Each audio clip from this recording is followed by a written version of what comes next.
Hello दोस्तों, मैं किफन स्वागत करता हूं आपका। आज हम पढ़ने वाले हैं 6 और 7 फरवरी 2022 का मोस्ट इम्पॉर्टेंट करंट अफेयर्स। तो लास्ट तक बने रहिएगा।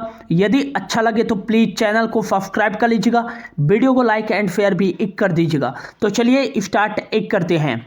पहला क्वेश्चन है, हाल ही में अंडर 19 विश्व कप 2022 का खिताब किस देश की टीम ने जीता है? तो राइट आंसर देगा अपने देश की टीम भारत ने अंडर 19 विश्व कप 2022 का खिताब जीता है इंग्लैंड की टीम को हराकर। यहाँ पे मोस्ट इंपॉर्टेंट क्वेश्चन क्या बन सकते हैं? तो यदि पूछा जाए कि जो अंडर 19 वर्ल्ड कप 2022 का आयोजित किया गया है, इसका कौन सा एडिशन जो है आयोजित किया गया है? तो 14th नंबर का एडिशन आयोजित किया गया है। और इसमें जो है टोटल कितने टीमों ने पार्टिसिपेट किया था? तो 16 टीमों ने पार्टिसिपेट किया था। और अंडर 19 वर्ल्ड कप 2022 की जो होस्ट कंट्री थी वो कौन सी कंट्री थी? तो वेस्ट इंडीज में आयोजित किया गया था अंडर 19 2022 का वर्ल्ड कप का 14th नंबर का एडिशन। इसमें विजेता कौन सी टीम बनी है? तो अपने देश की टीम इंडिया जो है इंग्लैंड को हरा करके इसमें जो है अपना 5वां अंडर 19 वर्ल्ड कप का खिताब जीता है इंडिया ने। कैप्टन कौन थे इंडिया के? तो यश धूल थे यहाँ के कैप्टन इंडिया के। और नेक्स्ट यदि पूछा जाए कि इसमें जो है प्लेयर ऑफ द सीरीज और मोस्ट रन किसके थे? तो प्लेयर ऑफ द सीरीज का जो अवार्ड जीता है वो देवाल्ड ब्रेब्रिफ ने जीता है। और मोस्ट रन जो सर्वाधिक रन थे वो देवाल्ड ब्रेब्रिफ के थे। और ये किस देश के खिलाड़ी हैं? तो साउथ अफ्रीका के खिलाड़ी हैं। इन्होंने कुल कितने रन बनाए थे? तो 506 रन बनाए थे, ये भी याद रखिएगा। और यदि पूछा जाए कि मोस्ट विकेट किसके थे? तो ये थे दुनित वेलेलेज के थे, जो कि श्रीलंका के लिए खेलते हैं। और इन्होंने टोटल कितने विकेट लिए थे? तो 17 विकेट लिए थे। नेक्स्ट यदि पूछा जाए कि जो है फर्स्ट अंडर 19 वर्ल्ड कप कहाँ आयोजित किया गया था? तो 1988 में फर्स्ट अंडर 19 वर्ल्ड कप आयोजित किया गया था ऑस्ट्रेलिया में। और पहला जो है अंडर 19 विश्व कप खिताब किसने जीता था? तो ऑस्ट्रेलिया ने ही जीता था पाकिस्तान को हरा करके 1988 में। और इंडिया ने कब कब जो है अंडर 19 वर्ल्ड कप का खिताब जीता है? तो पहली बार इंडिया ने जीता था 2000 में। और यह मैच कहाँ आयोजित किया गया था? तो श्रीलंका में आयोजित किया गया था। इसमें इंडिया विजेता बनी थी श्रीलंका को हरा करके। और दूसरा जो इंडिया ने जीता था वो 2008 में जीता था अंडर 19 वर्ल्ड कप का खिताब जो कि मलेशिया में आयोजित किया गया था। और इंडिया ने इसमें साउथ अफ्रीका को हरा करके ये अंडर 19 वर्ल्ड कप का खिताब जीता था। और तीसरा खिताब जीता था इंडिया ने 2012 में, जो कि ऑस्ट्रेलिया में आयोजित किया गया था। और इंडिया ने इसमें ऑस्ट्रेलिया को हरा करके अंडर 19 वर्ल्ड कप का खिताब जीता था। और 2018 में जो कि न्यूजीलैंड में आयोजित किया गया था और इसमें भी इंडिया विजेता रही ऑस्ट्रेलिया को हरा करके। और 5वीं बार जीता है इंडिया ने 2022 में, जो कि वेस्ट इंडीज में आयोजित किया गया 14th नंबर का। और इसमें इंडिया ने इंग्लैंड को हरा करके जो है अपना 5वां अंडर 19 वर्ल्ड कप का खिताब जीता है, ये भी याद रखिएगा। अगला क्वेश्चन है, हाल ही में गोल्डन बॉय नीरज चोपड़ा नामक पुस्तक किसके द्वारा लिखी गई है? तो राइट आंसर हो जाएगा खेल लेखक नवदीप सिंह गिल जी के द्वारा नीरज चोपड़ा जी की लघु जीवनी पर आधारित जो है गोल्डन बॉय नीरज चोपड़ा नामक पुस्तक लिखी गई है। और यह पुस्तक नीरज चोपड़ा जी के इतिहास एवं उनकी उपलब्धियों के बारे में एक लघु जीवनी के बारे में बताता है। यह पुस्तक 72 पेज की है। नीरज चोपड़ा ने टोक्यो ओलंपिक्स 2020 में इन्होंने जो है जेवलिन थ्रो में 87.58 मीटर का स्कोर करके गोल्ड मेडल जीता था। और गोल्ड मेडल जीतने वाले सबसे कम उम्र के भारतीय खिलाड़ी बने थे नीरज चोपड़ा। और ओलंपिक्स में गोल्ड मेडल जीतने वाले दूसरे भारतीय खिलाड़ी बने थे अभिनव बिंद्रा जी के बाद, ये भी याद रखिएगा। नीरज चोपड़ा जी किस खेल से संबंधित हैं? तो ये जेवलिन थ्रो से संबंधित है, ये भी याद रखिएगा। और गोल्डन बॉय नीरज चोपड़ा नामक पुस्तक किसके द्वारा लिखी गई है, तो ये नवदीप सिंह गिल के द्वारा लिखी गई है। हाल ही में नीरज चोपड़ा जी को जो है Laureus world breakthrough of the year awards के लिए जो है नामित किया गया है, और इफ अवार्ड्स के लिए नामित होने वाले तीसरे भारतीय खिलाड़ी बन गए हैं सचिन तेंदुलकर और विनेश फोगाट के बाद, ये भी याद रखिएगा। अगला क्वेश्चन है, हाल ही में फर कोकिला लता मंगेशकर जी का निधन हो गया है, उन्हें कब भारत रत्न पुरस्कार से सम्मानित किया गया था, तो राइट आंसर हो जाएगा फर कोकिला लता मंगेशकर जी का हाल ही में 6 फरवरी 2022 को निधन हो गया है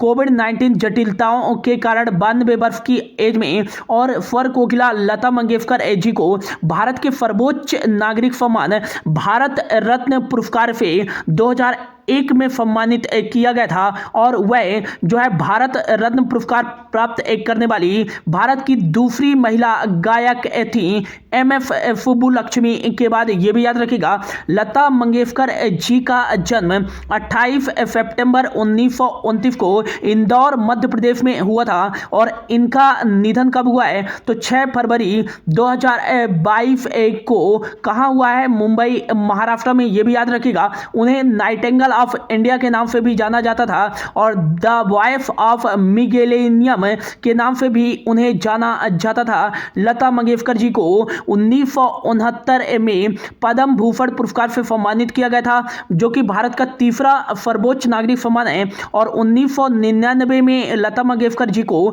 भारत के दूसरे सर्वोच्च नागरिक सम्मान पद्म विभूषण पुरस्कार से सम्मानित किया गया था, और 2001 में उन्हें भारत के सर्वोच्च नागरिक सम्मान जो है भारत रत्न से सम्मानित किया गया था। यह भी याद रखिएगा 1989 में लता मंगेशकर जी को भारत के सर्वोच्च सिनेमा पुरस्कार दादा साहेब फाल्के पुरस्कार से भी सम्मानित किया गया था, और महाराष्ट्र राज्य सरकार के द्वारा 1997 में उन्हें महाराष्ट्र भूषण पुरस्कार से सम्मानित किया गया था, और 1997 में ही उन्हें राजीव गांधी सम्मान से भी सम्मानित किया गया था। यह भी याद रखिएगा उन्हें 3 बार जो है नेशनल फिल्म पुरस्कार से सम्मानित किया गया था। यह भी याद रखिएगा। नेक्स्ट याद रखिएगा कि लता मंगेशकर जी के पिताजी का नाम दीनानाथ मंगेशकर था, और 2013 में दीनानाथ मंगेशकर जी के नाम पर भी अवार्ड देने की शुरुआत की गई थी, और इनके द्वारा पुणे महाराष्ट्र में दीनानाथ हॉस्पिटल की स्थापना भी